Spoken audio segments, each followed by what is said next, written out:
it's up to $1 billion yearly revenue in all the different markets combined. It's pretty big. That's crazy big. It's pretty big, right? Yeah. Well, if you buy StarCraft once for, even $60, which I think it was at the very beginning, but, obviously the price went down because the business model is like, you bought it once for $60. That's what you spend. I spent $40 playing Brugor and StarCraft, and it probably was like a cent per hour. Magic, these secondary markets are very much what keeps it afloat because people have to have, at the very least, the illusion that their cards are going to be worth something when they collect them. A lot of people have become quite wealthy from it, but it's difficult for an individual I don't know about a lot of people have become quite... Some people have old cards, that are theoretically more valuable than they were before. Yeah. Definitely. Well, the transaction costs are so high, too. Like, buying and selling cards as an individual actor, you kind of have to have an economy of scale. Yeah. So, like, an LGS will die. Definitely. But it's some get big. And it's cool that you can invest time into the game for cards, You can invest in trading and you can help people work in some way, do certain things to borrow cards or, grease the wheels. Like, it's cool that, okay, yeah, it's expensive, but it's free in exchange for work. You can judge, right? There's different things. Yeah. You can trade your time for cards and for play, so... Definitely. Yeah, and the judge phenomenon is the judge phenomenon is really wild. Wait, God, I struggle to explain it because it's so sui generis for Magic, Like, in a game like basketball, you have a ref who's supposedly omniscient, and he can just monitor the entire court and he'll goof up, but, like, there isn't really a concept of cheating as much. Judge! Judge! You ever call judge? My opponent did. Do you ever call a judge in class, but then it was Miss Judge's class? Yeah, exactly. Judge! There's a teacher called Miss Judge. Did you have Miss Judge? I had Miss Judge. Yeah, so... I'm a Latinist through and through. Yeah, a very, very passionate Latin teacher. God, yeah, she knew what she was doing. Not everyone's favorite, but you can't be everyone's favorite if you want to be good at what you do. Dude, I thought Miss Judge was dope. I wish she was still around, but yeah, like the Latin thing really helped me understand English in the same way like I built vocabulary through Magic cards, right? Yeah, and I mean, if you have a teacher, a coach, or a mentor, and she's mean, you don't want a really nice person helping you necessarily because you want the type of person who will say, hey, look, you're bucking up. Yeah, exactly. Yeah. Well, like, the criticism is so vital. Like, you want friends who can traffic in difficult truths, right? And when you're playing Magic, as a game, you get that kind of feedback all the time because you can lose a lot, but it's difficult to get that kind of feedback writing about the game, for example, or selling the cards because everything is so relentlessly positive. I don't know if I agree with that. However, on the flip side, you can't tell what is real and what is troll. Yeah. And then it's really hard to interpret the feedback. Yeah. It's like, should I listen to this or not?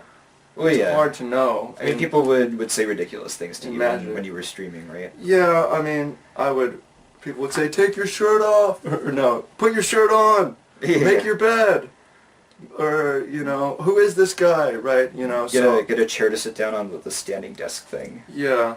Yeah. So a lot of the writing, though, in like a secondary market sense, it portrays Magic as very, very positive, and well, it is in a lot of ways. We try to be.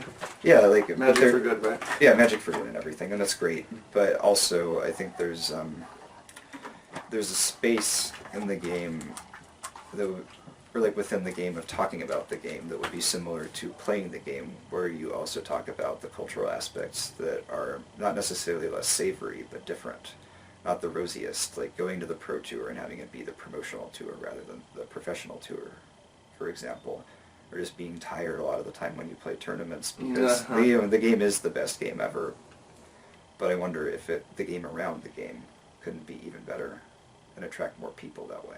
Well, yeah, so, I mean, I'm trying to use Magic as a different kind of lifestyle.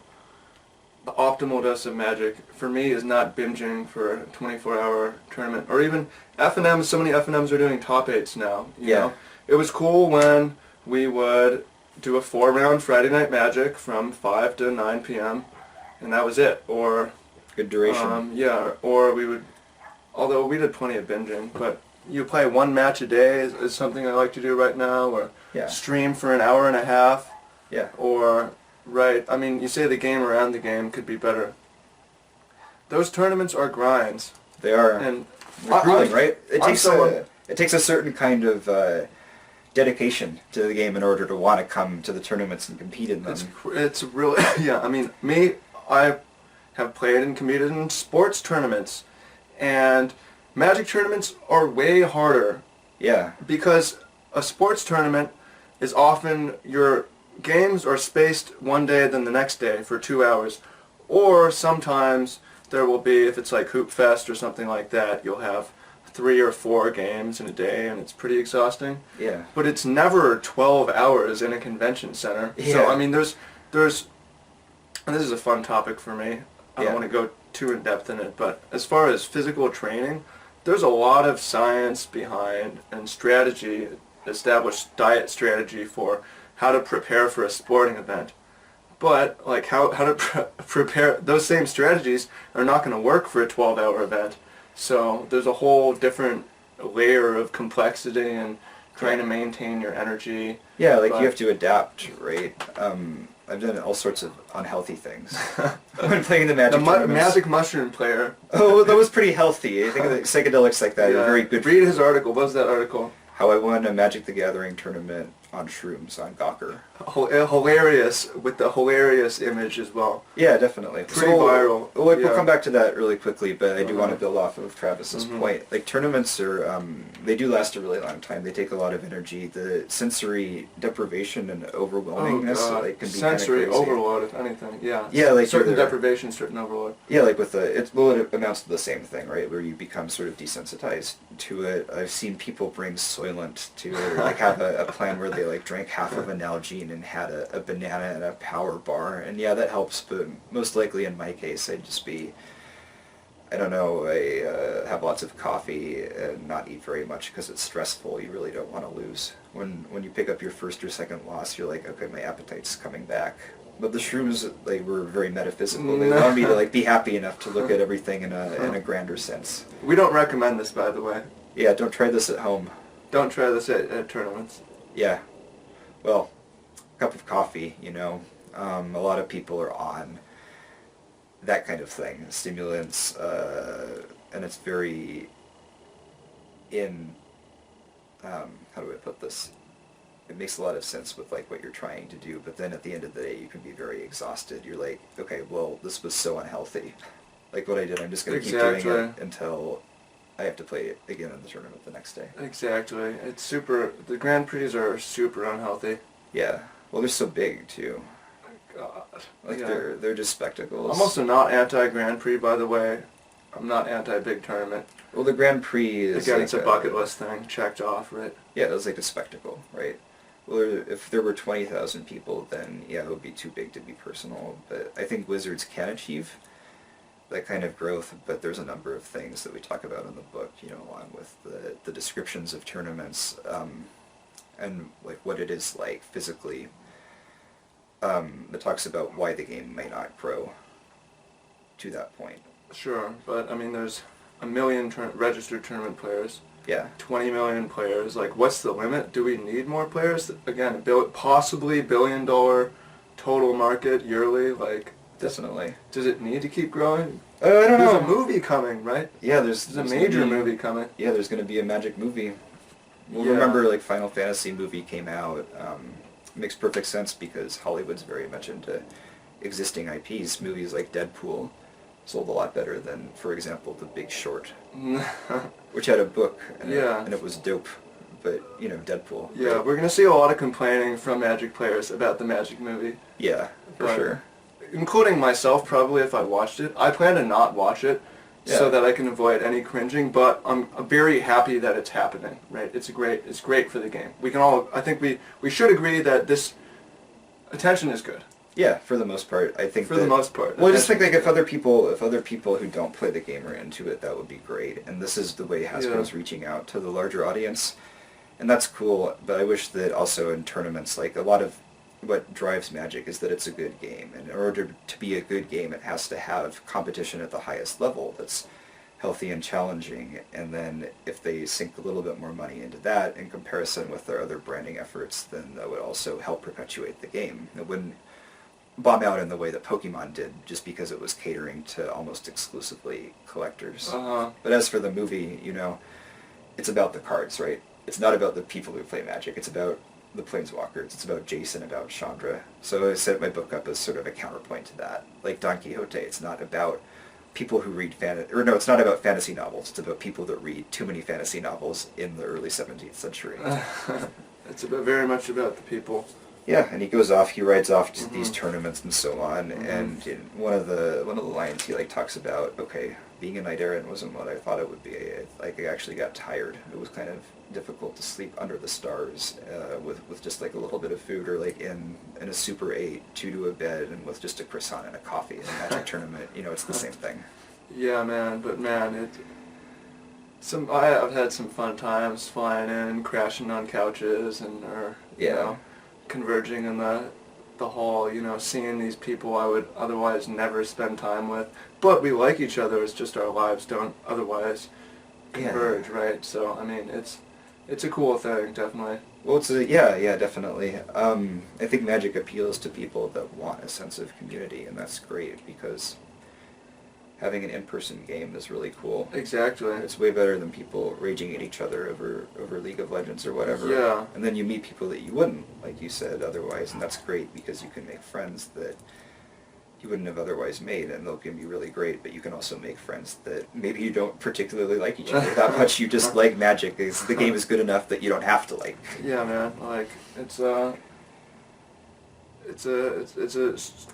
good, I mean, it's a social greaser, right? Yeah. Because games anyone at a Magic tournament, what do you think about this card? We don't need to have anything in common, right? Yeah, lots to just talk about. Yeah, I mean, if you watch this, you know exactly what we're talking about.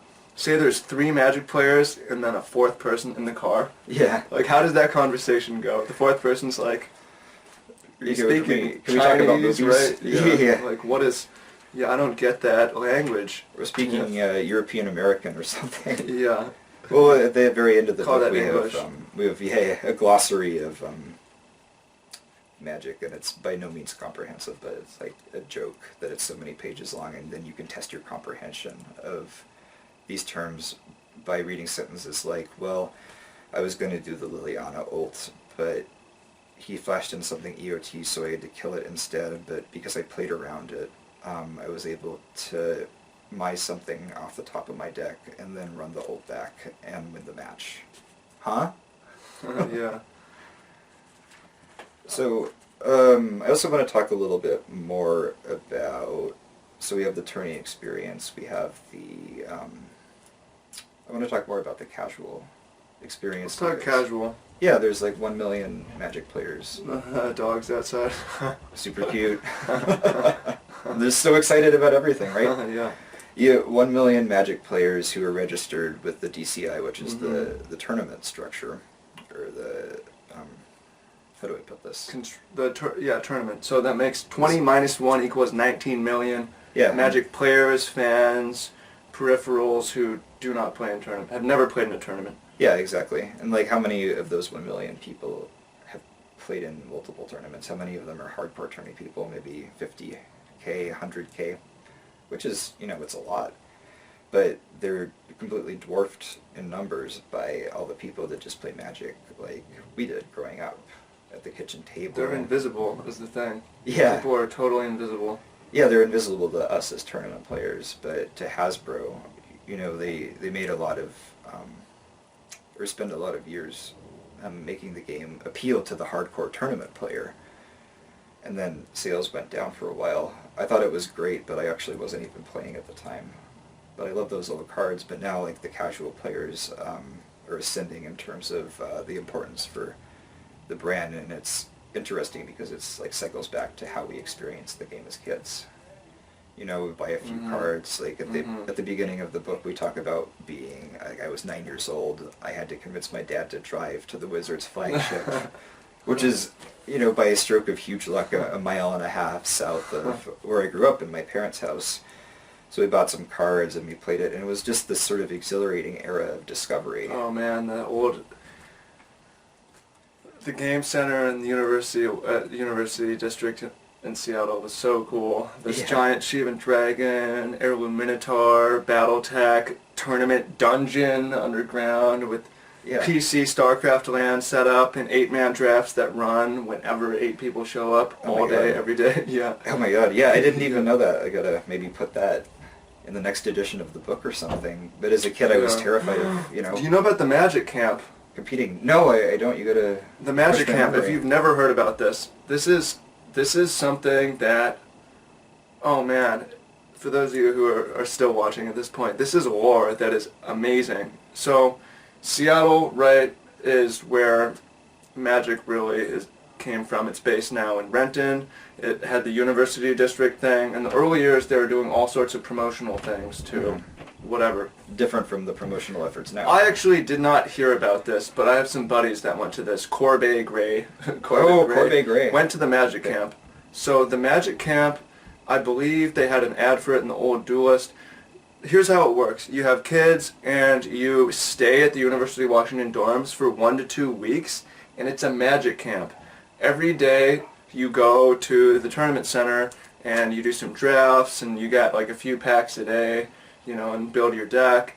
And then in the afternoon you maybe play Ultimate Frisbee on the field, play sports and stuff. But it was a 1 to 2 week long Magic Camp. You stay in the dorms, you play Magic, and they have some week-long, awards or whatever.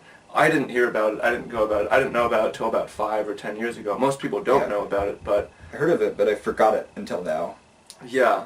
So I wish It's kind of the coolest thing ever, right? yeah, exactly. Do more of that, right? Do more of that. Yeah. Bring back the JSS. What is it going to be? Magic Camp for people our age? That Yeah, is exactly. The The main... demographic has changed. Yeah. It made sense to do it the early time. Definitely. Because if they could just survive for long enough and these kids grow up, Then we'd now spend more money on we're Magic. yeah, now we're invested, which is also something I wanted to mention is that Yeah. we're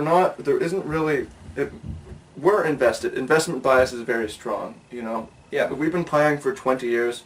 We're going to play for 20 years. That's how humans work, right? Yeah. The game is not going to die. However, Wizards knows that they can do a lot without alienating us to the Definitely. point of quitting. So it makes sense to focus on new player acquisition, bringing in casuals, hooking casuals, sending them up the ladder, because we've been playing so long anyways that it's like Wizards can do so much wrong. We're not going to quit. Yeah. We're invested. Yeah, like there's a complicated equilibrium between this, right? Like just because something is very good, it suggests that it can be kind of bad in other regards. Yeah. Or like when you play, when you're trying to make a living from something fun, it's often inversely proportionate to how much fun it is to do it for a living. Like it's hard to make a living making movies, and sometimes kind of miserable to promote yourself there because movies are so dope.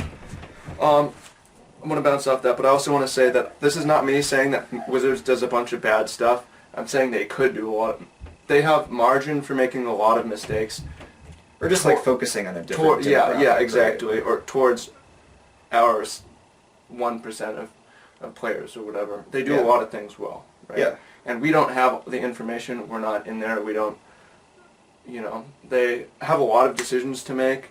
And just like anything in Magic, if you make 60, 70, 80% of the decisions right, then...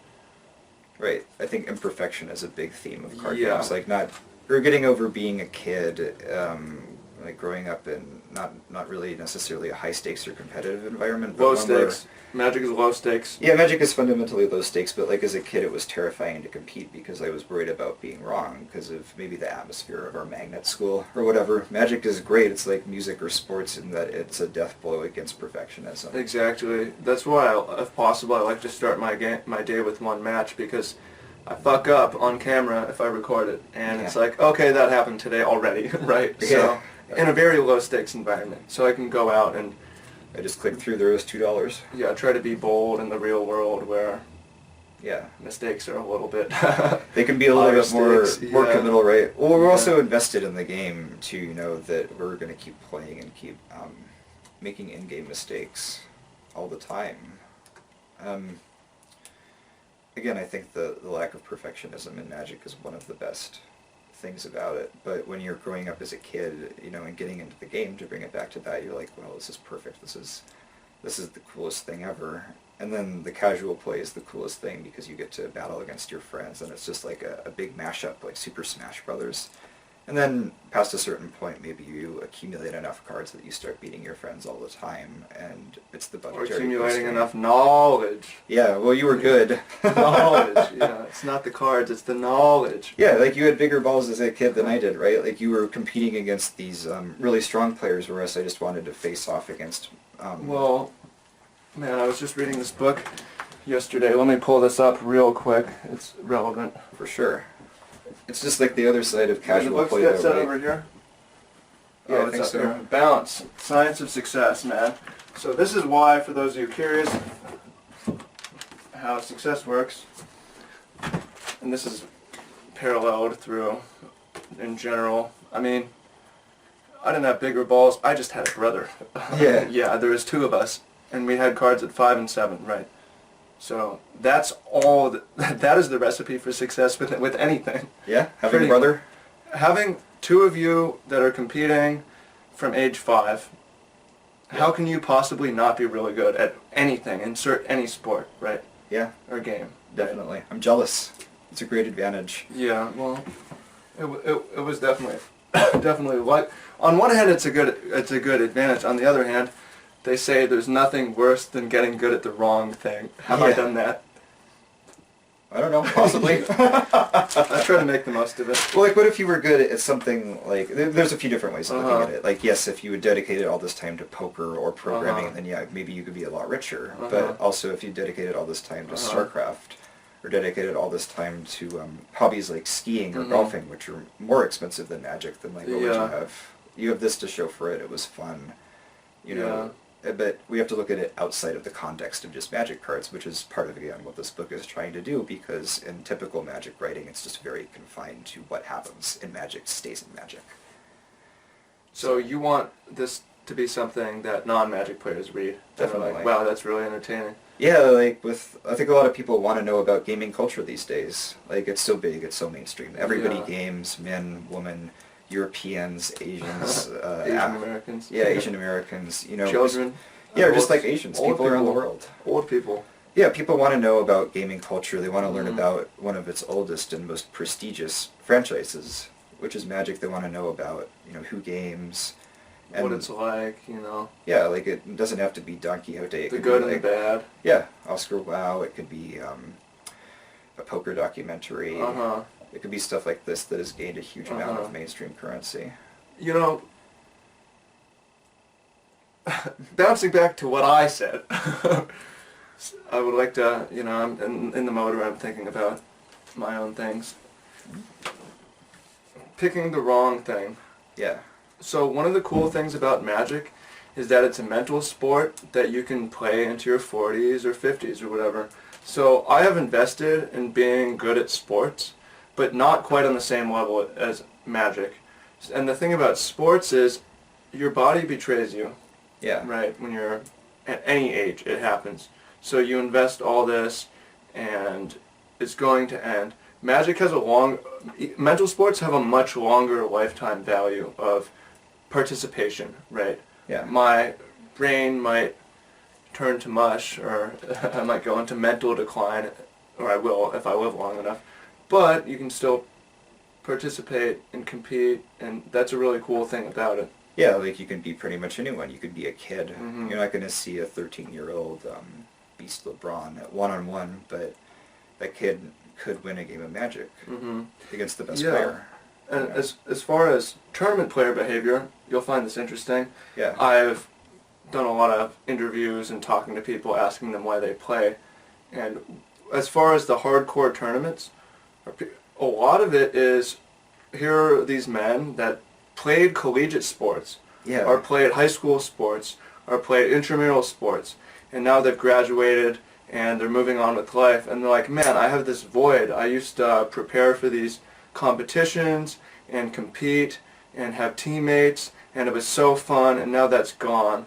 And it's gone because, a lot of it because of age, again, you know, especially if you're in some kind of a regular job, your health can slip, it doesn't have to, Yeah. but you just can't move like you used to, and the infrastructure doesn't exist anymore. Yeah. So it's like, exactly. wow, there's this thing where you can compete, and there's prizes, and there's a professional tour, and they have pro teams, and anyone can play, but it's competitive, and you can prepare, and there's strategies, and there's this whole culture. It fills this void for a lot of these people. Again, this is niche, but... Competition junkies. Exactly. I don't know how niche it is, like everybody, well, not everybody, but like a lot of people. I say men, and it's men and women, but... Yeah. Well, oftentimes the way social... It's norms- imbalanced. Yeah, shaken out. Yeah, it's imbalanced. Well, one of the topics of the book is like, why are there fewer women in Magic? Is this There a ought to hot be. topic? Yeah, it's a hot topic. Well, Wizards has been trying to do things like making a trans character or what have you, having people who record Magic videos say, my opponent as opposed to him, and that's all good and well, but it also suggests that there's like a bigger issue that's not being tackled. You know what I think the big issue is? And you write about this in the book as well. Magic art was commissioned 15% women. Yeah. It's now 5% women. And this, I mean, it's hard to know the reality. Mark Rosewater says it's like 60-40. I don't... Oh, in terms of like everybody? Male, female. I don't really believe that. It's definitely not true for tournament players. What do you think the tournament proportion is? It's 5%, less than 5%, Yes. 2%. Yeah. But About 5. if probably. the art was 50-50, I think it would be totally different, because Magic went through this like horny teenage phase, right, where Yeah. it's like, Mage Punk. yeah, you know, it's like,